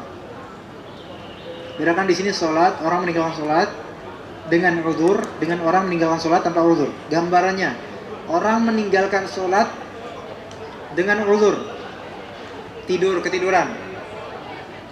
Ya. Oh, ketiduran berarti fal yusalliha idza dzakaraha, Nabi bilang. Atau karena lupa. Karena lupa Nabi bilang fal yusalliha idza dzakaraha. Maka hendaklah dia salat jika dia mengingatnya. Ketika dia mengingatnya, misalnya tidur zuhur jam 11 tidur. Terus tidur gitu habis ospek kan. Habis ospek kecapean banget. Habis itu asar. Bangun jam 4. Jam 4. Udah jam 4 nih. Apakah ketika dia ingat, oh iya saya belum sholat zuhur, wajib nggak atasnya sholat mengqadha? Wajib. Kalau ini udah jelas muttafaq alaih, ijma, ya. Karena apa? Dia ada uzur. Itu yang ketiduran, ya, yang ketiduran. Nah sekarang ada yang tidak ketiduran tapi lupa, terlalu sibuk. Misalnya jam 11 belajarnya emang giat, kalau udah belajar itu lupa semuanya. Bahkan lupa apa yang dipelajari. Semuanya lupa semuanya kalau udah belajar itu. 11 di ruangan yang kedap suara, nggak ada jam, nggak ada apa, pokoknya dia mau belajar. Belajarnya tapi bertapa. Nggak, dia mau belajar. Dia belajar. Terus jam 12 gak nyadar. Terus dia sampai lupa kok itu tuh siang, dikirain malam. Lupa dia, saking kedap suaranya. Terus belajar sampai jam 4. Keluar dari ruangan, duh, udah pagi. Taunya, oh jam 4 sore. Oh iya, tadi saya masuk ruangan jam 11. Berarti saya lupa sholat zuhur nih. Lupa kan? Lupa. Uzur nggak? Uzur. Nah ya seperti ini, dia beruzur kan? Seperti ini wajib gak atasnya sholat qadha? Wajib. Sepakat ulama. Sekarang ada yang tidak dengan uzur karena malas atau karena sengaja melalaikan. Malas pertama. Malas. Zuhur udah berkumandang. Dia misalnya lagi di bangunan itu lagi ngapain, game main golf atau main apa di sana, lagi observasi atau gimana lah. Observasi makhluk astral atau gimana. Lagi di sana, dengar azan, malas tiduran aja. Tiduran sambil dengar Walkman atau dengan sekarang udah nggak ada Walkman ya, udah bukan zamannya. Dengar HP. Lama gitu sampai asar. Kemudian asar di sini dia kan lalai, ya kan? Tahu dia itu waktu sholat, ingat. Terus berkumandang, ada sirine titir, kan di sini kan? Terus azan lah. Yang azan siapa nggak tahu, terserah. Radit misalnya, nggak ada orang ya, atau Habibi misalnya. Azan, azan asar. Oh iya, tadi belum sholat zuhur ya saya. Nah, berarti udah lewat waktunya kan? Dia melewatkan waktu sholat yang belum dia kerjakan itu dengan uzur atau dengan tanpa uzur? Tanpa uzur. Nah, sekarang yang hal ini di sini dalam fikih Syafi'i diwajibkan atasnya bersegera untuk mengqadha sholat yang kelewatan tadi. Imam Nawawi mengatakan ijma harus, sepakat ulama kaum muslimin. Tetapi ternyata bukan ijma, melainkan ada yang menyelisihi. Ada yang mengatakan kalau dia meninggalkan sholat karena lalai, karena malas, dia tidak diwajibkan untuk mengqadha, melainkan dia wajib bertaubat saja, istighfar banyak-banyak, kemudian melakukan amalan soleh. Kalau yang selama ini kita tahu, ya itu yang dipegang mazhab Syafi'i dan seluruh mazhab. Mazhab Hanafi, mazhab Maliki, mazhab Syafi'i, mazhab Hanbali, semuanya imam mazhab dan semuanya mereka mengatakan wajib untuk mengqadha bagi orang yang meninggalkan sholat karena malas. Wajib qadha. Tetapi ada pendapat ulama yang tidak mewajibkan qadha, yaitu Syekhul Islam Ibnu Taimiyah. Tidak mewajibkan qadha. Karena yang diwajibkan qadha itu adalah yang beruzur. Karena dalam teks Nabi, barang siapa yang lupa atau ketiduran, nah itu uzur. Adapun yang sengaja karena malas, tidak. Itu bagi Ibnu Taimiyah rahimahullah ta'ala. Tidak diwajibkan atasnya qadha, melainkan wajib atasnya bertaubat, banyak-banyak beristighfar, dan digantikan dengan amalan soleh lainnya yang baik-baik. Tapi yang kita pegang di sini adalah yang mewajibkan qadha. Ya, semampu dia atau seingat dia berapa sholat yang dia tinggalkan. Bahkan Imam Syafi'i kalau setahun penuh ya tetap diqadha. 365 hari kali 5, 1000 berapa itu? Nggak tahu berapa lah, 1000 berapa lebih. Mengqadha sholat seperti itu. Nah itu dia batasannya sini, makanya bisa jadi Ibnu Taimiyah yang benar, bisa jadi. Kalau dilihat dari dalilnya kaum muslim, dalilnya orang yang mewajibkan qadha bagi orang yang malas sholat itu, dalilnya adalah satu hadis yang ternyata itu dhaif. Tetapi para ulama mengatakan itu semua, yaitu Imam Nawawi sampai mengatakan itu ijma. Dan ternyata memang tidak ijma, melainkan salah satu murid Imam Asy-Syafi'i ada yang berpendapat seperti Ibnu Taimiyah. Murid Imam Syafi'i, murid langsung. Berarti hidup di zaman sekitar 200 Hijriah. 200 Hijriah. Berarti sudah ada dari ulama yang berpendapat seperti pendapat Ibnu Taimiyah ini. Pendapat Ibnu Taimiyah alasannya tidak ada dalil untuk orang yang malas. melakukan sholat, kemudian lewat waktunya, kemudian mengqadha, tidak ada dalil untuk mewajibkannya al-qadha. Yang wajib atasnya qadha itu adalah orang yang beruzur kemudian meninggalkan sholat karena uzur itu dari waktunya. Nah, di sini bisa jadi betul yang benar. Itu satu sisi. Sisi lain, pertanyaan lagi bagi mayoritas ulama. Sekarang kalau misalnya antum mewajibkan orang yang sengaja melalaikan sholat itu untuk wajib mengqadha, seandainya orang yang lalai sholat itu dia setahun nggak sholat karena malas, pas tahun, jadi dia tuh udah punya catatan, saya ulang tahun tanggal 17 Agustus, saya lahir tanggal 17 Agustus sekian. Setelah hari ulang tahun saya waktu itu, setelah meniup lilin, terus memecahkan balon dan sebagainya, dan memazirkan uang, saya setelah itu nggak pernah sholat lagi, malas. Sekarang tanggal 17 Agustus 2015, nanti maghrib tepat setahun, berarti saya genap tidak sholat.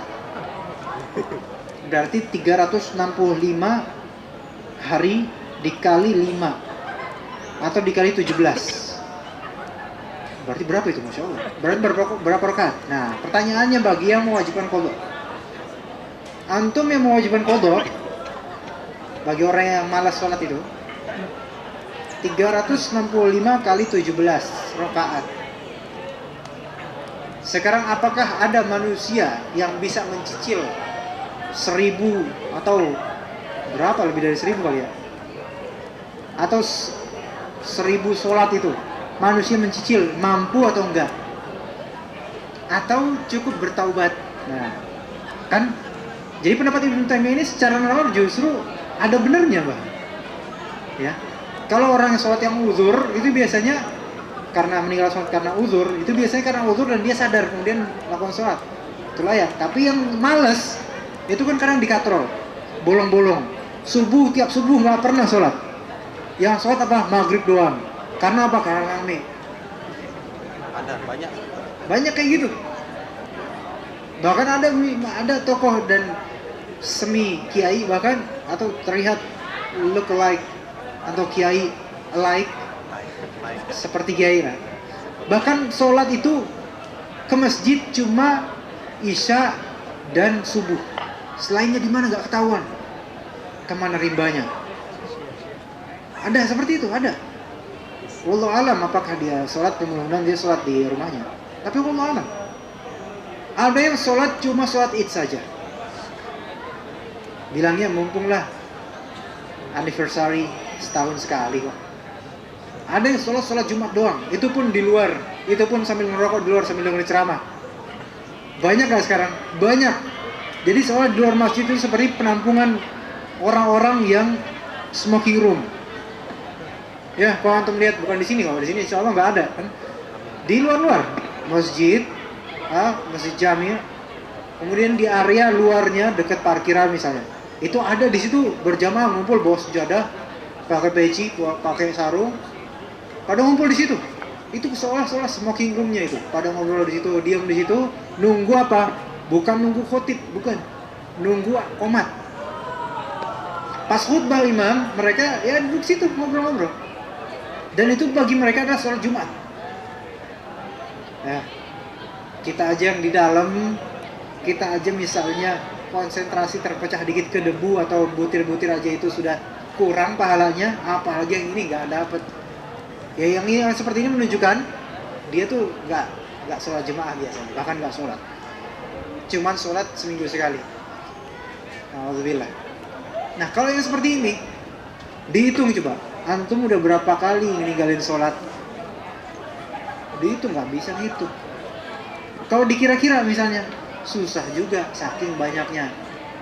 Nah yang kayak gini nih susah nih. Apakah kemudian kita bilang oke lah 200 hari aja lah, kira yang nentuin berarti. Dan dia sendiri nggak tahu berapa.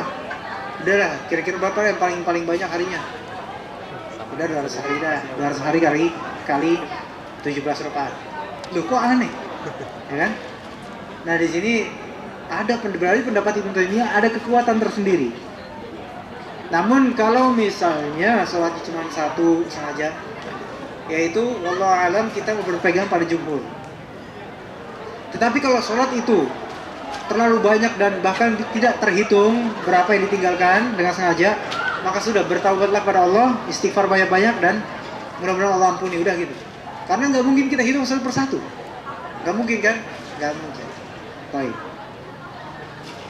Kemudian permasalahan lain,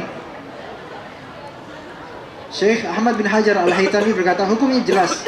Orang yang meninggalkan sholat tanpa uzur wajib menggunakan seluruh waktunya untuk mengqadha sholatnya, kecuali selain waktu yang diperlukan untuk mengerjakan pekerjaan yang sangat penting baginya, seperti tidur, mencari nafkah dan sebagainya. Contoh, dia meninggalkan sholat zuhur tanpa uzur karena malas, datang waktu asar. Ya. Tapi kemudian dia sedang mencari nafkah dalam misalnya mencari nafkah yang dia tidak mungkin meninggalkan hal itu pada saat itu juga. Misalnya dia adalah sopir truk, ya, sopir truk siang gitu kan, sopir truk bawa barang gede, ya, yang biasa gambar-gambar di belakangnya jorok-jorok itu, sopir truk gede. Nah, sambil nyetir radio, truk yang lain kan, sopir truk lain nyetir radio musik dangdutan. Nah, ini radio dakwah. Subhanallah. Nggak tahu ini one in a million namanya. Satu dari sejuta sopir truk yang seperti ini. Nah, dibuka, di setel. Diawain sama Ustaz, Kiai. Bahwasanya sholat itu wajib. Nah, orang yang meninggalkan sholat maka dia harus mengerjakan mengqadha dan sebagainya. Langsung insaf dia. Nah, setelah itu kan, setelah ceramah itu dia sadar gitu, tiba-tiba soundtrack untuk kajiannya insaf lah, wah, langsung kan tambah bergetar hatinya. Tapi giliran Quran nggak pernah bergetar. Nah, di situ dia langsung, wah, saya tadi belum sholat zuhur nih, sekarang udah masuk asar. Tapi nggak mungkin juga saya berhenti di sini kemudian sholat di jalanan, bisa ditilang saya polisi, misalnya, atau bakal telat atau gimana.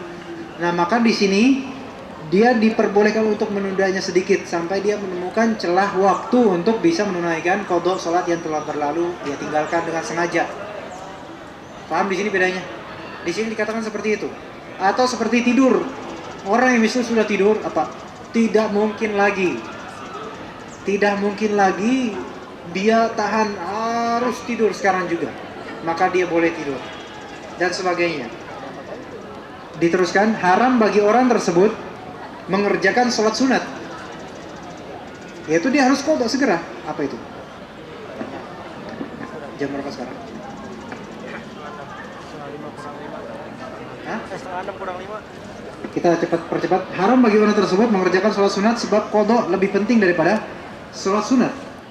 Sedangkan bagi yang menyegerakan mengqadha sholat yang tertinggal karena uzur, hukumnya sunnah. Menyegerakan mengqadha sholat yang tertinggal karena uzur, hukumnya sunnah. Misalnya karena tidur yang tidak disengaja, demikian pula karena lupa. Mengerti maksudnya? Dibedakan antara orang yang meninggalkan sholat karena uzur dengan orang yang meninggalkan sholat karena bukan uzur. Kalau orang yang meninggalkan sholat karena lupa atau karena tidur misalnya, kemudian dia bangun, bolehkah dia sholat sunnah sebelum dia sholat qadha? Di sini katakan boleh. Tetapi kalau misalnya dia meninggalkan sholat karena tidak uzur, karena sengaja malas atau meremehkan, maka ketika dia pengen menunaikan sholat qadha, dia tidak boleh mendahulukan dengan sholat sunnah. Harus segera sholat qadha, ditekankan. Itu maksudnya. Ya, misalnya orang sholat zuhur, dia tetap di kelas atau di kantin atau main petasan atau gimana. Misalnya kan ada perayaan apa gitu kan, perayaan seni misalnya, petasan seni, atau ada yang kondangan petasan yang gede-gede yang Betawi biasanya itu. Nah, dia main gitu lama kan, serius sampai kemudian waktu asar. Dia kan lalai di sini, sengaja dia. Maka ketika datang waktu asar, dia harus segera sholat zuhur dengan urut. Kemudian asar, itu dalam fikih Syafi'i. Nggak boleh sholat sunnah misalnya. Di sini dikatakan sholat sunnah, bahkan tahiyatul masjid sendiri tidak boleh. Dia harus segera sholat zuhur. Nggak boleh sholat sunnah apapun. Karena apa? Dia meninggalkan sholat karena sengaja lalai. Cara mengerjakan qadha sholat. Sunnah menertibkan qada salat yang tertinggal, misalnya mengqada salat subuh sebelum salat zuhur dan seterusnya. Sunnah pula mendahulukan salat qada yang tertinggal karena uzur sebelum salat ada tepat waktu yang tidak dikhawatirkan kehabisan waktu. Menurut perkataan yang mu'tamad, yaitu perkataan yang teranggap dan tersandar, walaupun dikhawatirkan tertinggal sholat berjamaah, qada tetap harus dilakukan. Misalnya nih, antum mengqada sholat zuhur di akhir waktu asar. Sekarang nih misalnya, sekarang antum buru-buru jalan ke tempat wudu, kemudian mau sholat, mau ke masjid, ya. Antum belum sholat zuhur, belum sholat asar, belum sholat zuhur, belum sholat asar. Kemudian azan ternyata, mau azan sebelum azan, belum azan. Mau azan, udah mau gelap nih. Antum harus sholat zuhur, langsung segera ke atas sholat zuhur. Dikit lagi azan, bentar lagi, dikit lagi ada sirine azan maghrib. Apakah antum membatalkan sholat? Enggak. Tetap sholat zuhur, sholat asar harus dilakukan segera. Bahkan di sini katakan walaupun dikhawatirkan tertinggal sholat berjamaah, qada tetap harus dilakukan. Iya. Antum di sini mau jemaah, di sini bentar lagi qomat. Antum harus mengqada terus sholat asar. Sampai selesai sholat asar baru kemudian sholat berjamaah kalau masih. Kalau enggak ya udah, antum sholat sendiri. Maghrib sendiri. Itu gambarannya. Gambaran yang dimaksud di sini seperti itu. Karena tidak boleh membatalkan sholat dalam hal ini. Kalau misalnya antum sholatnya sunnah misalnya qobliyah maghrib, atau misalnya sholat sunnah tahiyatul masjid, kemudian qomat dan sholat antum masih panjang, ya di sini antum harus membatalkan sholat antum. Karena akan ketinggalan nantinya. Batalkan sholat antum ikut jemaah.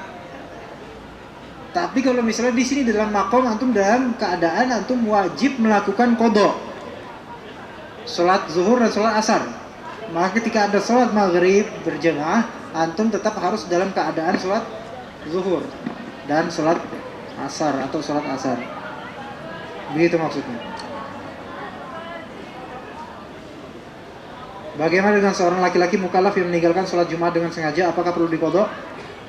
Dia di sini tidak mengqadha sholat Jumat, tetapi melakukan sholat zuhur. Misalnya dia tidak melakukan sholat Jumat, baik di safar atau di hadar. Kalau safar tidak diwajibkan atasnya. Tapi kalau misalnya di hadar, yaitu ketika dia bermukim di daerahnya, dia diwajibkan atasnya sholat Jumat berjamaah di masjid yang berkumpul di sananya manusia, meskipun namanya musola atau namanya langgar atau namanya apalah. Yang penting selama itu diselenggarakan di sana sholat Jumat, dia wajib untuk sholat Jumat. Nah, ketika memang dia malas, berarti dia meninggalkan kewajiban, ya kan? Sholat Jumat, kalau dia bukan musafir. Kemudian apakah ketika dia melakukan sholat bukan di masjid jami, di rumahnya, apakah dia melakukan sholat qadha? Itu bukan qadha namanya, tapi sholat zuhur. Berapa rakaat? 4 rakaat. Dan bukan qadha namanya, karena dia masih dalam waktu zuhur. Ya enggak? Iya. Jadi sholat Jumat itu khusus sholat pada hari Jumat pada waktu tertentu dan pada waktu zuhur, dan itu dilakukan secara berjamaah, nggak boleh sendiri.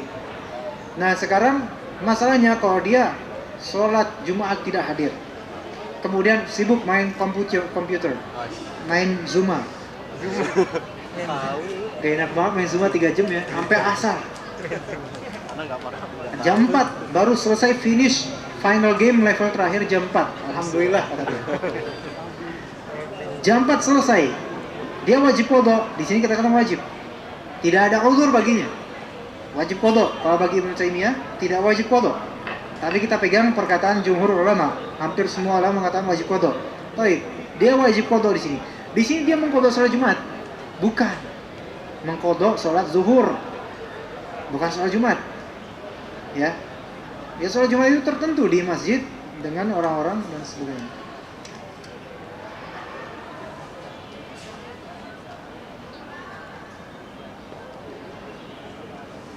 Apabila seorang wanita selesai haid dan ia suci ketika masuk waktu sholat berikutnya, selesai mandi ketika azan, maka apakah ia wajib mengqadha sholat sebelumnya atau melanjutkan saja waktu sholat berikutnya? Oh, ini saya paham maksudnya sini. Dia misalnya suci, misalnya jam 11, ya kan? Tapi dia mencari-cari air, misalnya, kemudian baru dapat air menjelang azan, ya, menjelang azan. Nah, ketika menjelang azan ini, azan zuhur kan? Azan zuhur. Nah, dia baru selesai mandi setelah la ilaha illallah, maksudnya azan terakhir, baru selesai mandi. Nah, itu kan udah suci tuh, diperbolehkan baginya sholat, ya kan? Pertanyaannya, apakah dia wajib atasnya sholat subuh dulu, setelah itu baru sholat zuhur, atau gimana? Gimana pandangan antum? Atau antum tidak tahu? Paham di sini gambarnya, paham nggak? Dia suci jam 11 atau jam 10 lah, longgaran dikit, jam 10. Kemudian ternyata dia masih di kelas. Suci di kelas gimana? Masuk kelas langsung suci.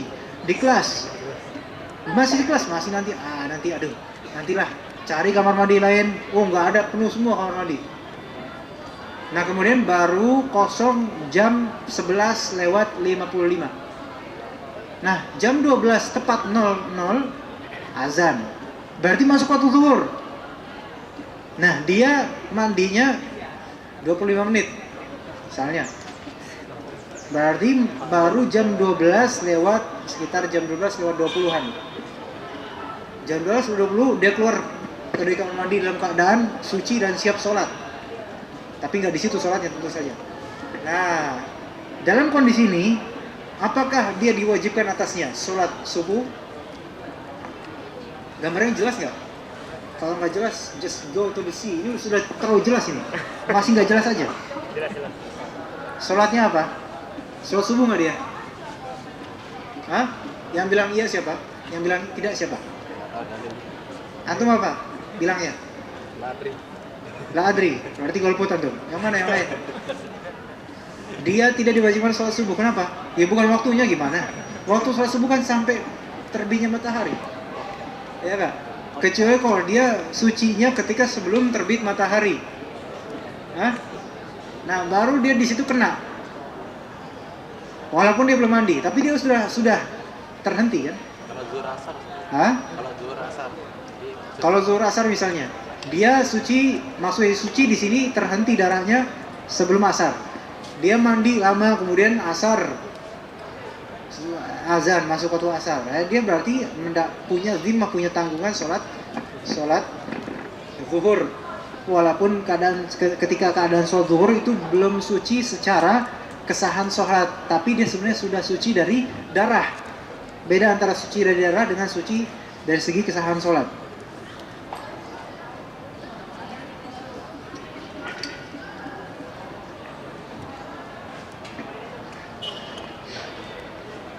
Jika seorang melakukan perjalanan misalkan dari kampus ke rumah, ia telah mengestimasikan waktu untuk sholat maghrib di rumah, tetapi ternyata di perjalanan macet tidak seperti biasanya sehingga ia tidak sempat menunaikan sholat maghrib. Apakah hal tersebut bisa dikatakan uzur? Dia wajib sholat dengan posisi yang dia mampu. Dengan posisi yang dia mampu, kecuali kalau dia dalam keadaan sopir. Ini sulit. Tapi kalau misalnya dia dalam keadaan sopir, dia harus mencari masjid sampai tidak keluar waktunya. Nggak boleh sampai keluar waktunya. Dan masjid di sini banyak. Kalau misalnya nggak bisa di masjid, ya di mana tempat itu yang bisa dia sholat. Ya. Yang penting jangan sampai keluar waktu karena dia tidak dalam keadaan safar. Nah, misalnya di kereta nih, kereta ya. Jalan kereta kan, misalnya stasiun Manggarai di sini kan, dia estimasikan sampai ke stasiun UI misalnya, itu ya nggak nyampe setengah jam Manggarai UI, insya Allah. Nah, ternyata di pertengahan antara UP Pancasila sama UI ya, di hutannya itu atau di tempat sepinya itu ternyata mogok keretanya atau ada kemacetan. Wah, diem keretanya situ, stuck gitu kan. Terus pintunya ketutup. Bentar lagi maghrib, bentar lagi isya. Dia belum sholat isya, tapi dia sebelumnya sudah memperkirakan seharusnya udah sampai ini. Nah sekarang apa hukumnya bagi dia? Dia wajib menunaikan sholat ketika itu juga di posisinya semampunya, walaupun gak ada air. Gak ada air, tayamum. Gak ada debu, nyari debu susah. Nanya orang punya debu gak? Gak mungkin. Berarti dia harus, sudah selesai. Udah semampunya aja sholat. Kalau terlalu penuh karena pulang kantor, pulang kerja orang-orang, dengan isyarat aja udah. Yang penting jangan sampai keluar waktunya. Paham di sini? Begitu, ya, paham? Gitu. Bukannya dia malah sholatnya ntar jam 8 di rumah. Enggak, dia enggak dalam keadaan safar. Dia dalam keadaan hadar dan dia wajib sholat pada waktunya. Dalam keadaan apapun, ini darurat. Dengan isyarat. Kalau dia nggak bisa bergerak ya dengan mata isyarat gini. Ya, gitu. Kalau dia bisa gerak, ya udah sholat di tempatnya itu dengan gerakan yang semampunya dia. Kalau ada sejadah dan ruang, sholat di situ. Buka sejadah, gelar, kemudian orang-orang lihat, udah dikasih uang nanti ya. Taruh habis itu taruh peci di situ. Nah, lumayan gitu. Lumayan. Habis itu bawa kerencingan. Wallahualam. Ya begitu. Tapi kalau misalnya memang dia tidak memungkinkan sama sekali, kalau kayaknya kalau misalnya dalam keadaan dia naik motor atau apa, itu kayaknya tetap dia wajib sholat. Tetap dia wajib sholat waktunya. Tapi kalau dalam keadaan di kereta juga tetap dia wajib sholat. Tapi kalau misalnya perjalanannya jauh, dia menjadi safar. Ya, jauh banget dan keberatan sekali, dia bisa menjadi safar. Gak ada door prize ya? Hah? Waktunya sempit sekali. Atau yang door prize ini yang bertanya aja kita kasih ya. Nanti antum cemburu yang laki-laki. Ada yang bertanya, bekerja di Jepang.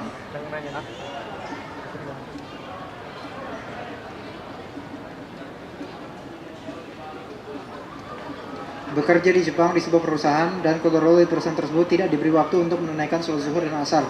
Dan waktu pulang dari perusahaan tersebut maghrib. Bagaimana baiknya? Mengkodonya atau bagaimana? Misalnya nih ya, ini untuk akhwat ini ya, atau untuk tanyakan ini kalau misalnya yang pekerja di Jepang ini perempuan ya. Misalnya dia berjilbab,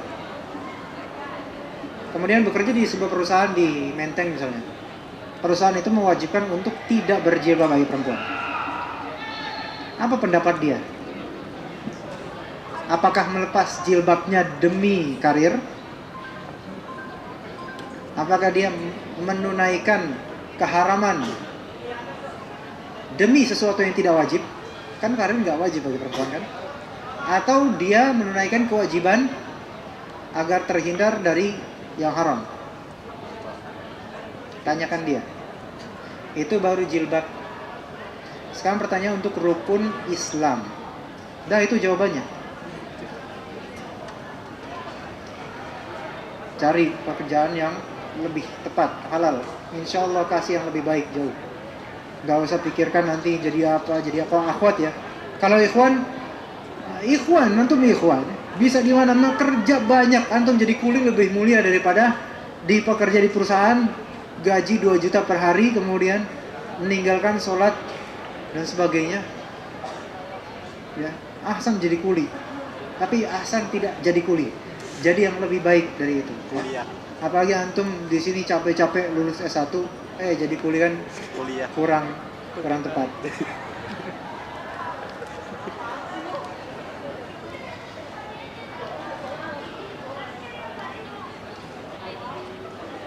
Seorang pemalas yang melalaikan sholatnya mulai dikuasai kemalasan terus-menerus dan berkali-kali jatuh bangun dalam bertaubat dari meninggalkan sholat. Lalu bagaimana upaya orang tersebut meninggalkan sumber kesalahannya? Sumber kesalahan dia itu adalah tidak berteman dengan orang-orang soleh, yakin saya. Ya gak mungkin orang yang berteman dekat dengan orang-orang soleh itu seperti ini. Maka di sini caranya dia dekat dengan orang-orang soleh atau komunitas yang soleh. bagi yang menurutnya soleh, karena kadang bagi kita soleh ternyata dia nggak menganggap itu soleh karena mungkin saling mencerca, saling mencaci. Yang menurutnya soleh dan sering menunaikan sholat, ya dekati itu. Karena kalau misalnya orang yang mendekati komunitas soleh yang menjaga sholatnya, itu tidak mungkin dia meremehkan sholat sendiri, melainkan dia akan ikut sahabat-sahabatnya, ya. Jadi dekati orang-orang yang soleh. Adapun urusan dia bertaubat berkali-kali, maka itu urusan antara dirinya dengan Allah Subhanahu wa taala, dan insyaallah Allah Subhanahu wa taala Maha tahu isi hati orang, dan jika memang dia taubatan nasuha walaupun berkali-kali melakukan kesalahan, Allah Subhanahu wa taala Maha pengampun.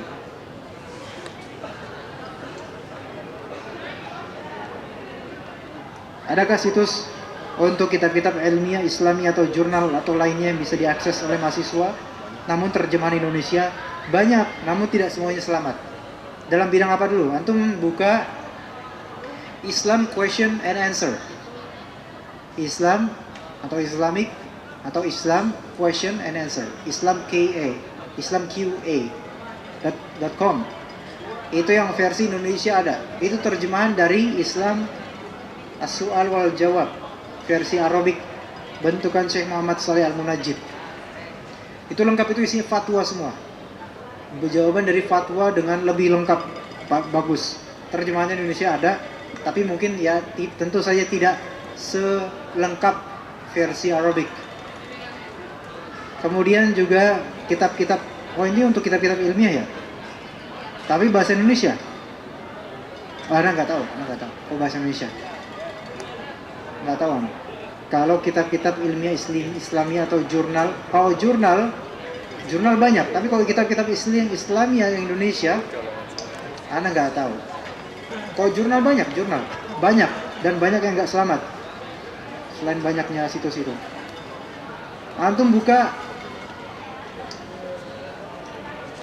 semacam Muslim or It atau rumaisya.com, atau mau yang lebih teratur ada namanya Al-Manhaj or It. Al-Manhaj or It itu simple, dia ada bab-babnya, kemudian ada klasifikasi, itu bagus banget. Antum buka, itu artikel-artikel jurnal-jurnal dari majalah As-Sunnah, majalah Al-Furqan, majalah ini, majalah kitab ini, kitab itu. Itu insya Allah bagus. Banyak jawaban yang akan antum temukan dari artikel-artikel itu. Insya Allah. Buka almanhaj.org. Buka juga kalau misalnya untuk konsultasi syariah. Buka itu. Ya. Bolehkah meniatkan sholat lain dengan melakukan sholat berjamaah? Tidak boleh. Tidak boleh niatkan. Maksudnya di sini gimana? Meniatkan sholat lain dengan melakukan sholat berjamaah maksudnya gimana? Kita sholat berjamaah maghrib, ya. Tapi meniatkan isya. Kalau dari awal nggak boleh. Tetapi kalau misalnya ada orang sholat berjamaah, misalnya di perjalanan, tadi di Indramayu misalnya, ada orang sedang sholat maghrib, ya, berjamaah 3 rakaat kan? Nah kita mau sholat maghrib, afwan. Ada orang sholat isya, mereka mereka mengqashar 2 rakaat, kemudian kita ikut mereka. Nah mereka 2 rakaat, kita 3 rakaat, boleh. Kita sholat maghrib, mereka sholat jamaah qashar isya, nggak masalah. Tetapi kalau misalnya memang sama-sama dalam keadaan maghrib, misalnya dalam keadaan tidak safar seperti ini, ya kita harus sama. Anjuran mengakhirkan sholat zuhur itu memang sunnah ketika matahari sedang terik-teriknya, ya. Itu dengan illat, dengan sebab kenapa diakhirkan sholat zuhur. Adapun kalau misalnya tidak seperti misalnya mendung atau gimana, nah itu dianjurkan justru di awal waktu. Jadi pengakhiran sholat zuhur itu disebabkan terik matahari, karena pada masa itu Rasulullah SAW dan para sahabat mereka kan bertempat di padang pasir. Kemudian terik matahari itu berpengaruh terhadap kondisi sholat mereka, sehingga mereka mencari hal yang lebih dingin daripada sebelumnya. Begitu maksudnya. Yes? Hah? Kalau isya dianjurkan mengakhirkan, tetapi yang lebih baik adalah berjamaah di awal. Kalau misalnya memang yang ada jemaahnya itu di awal, maka di awal waktu dibandingkan sholat sendirian di akhir, ya.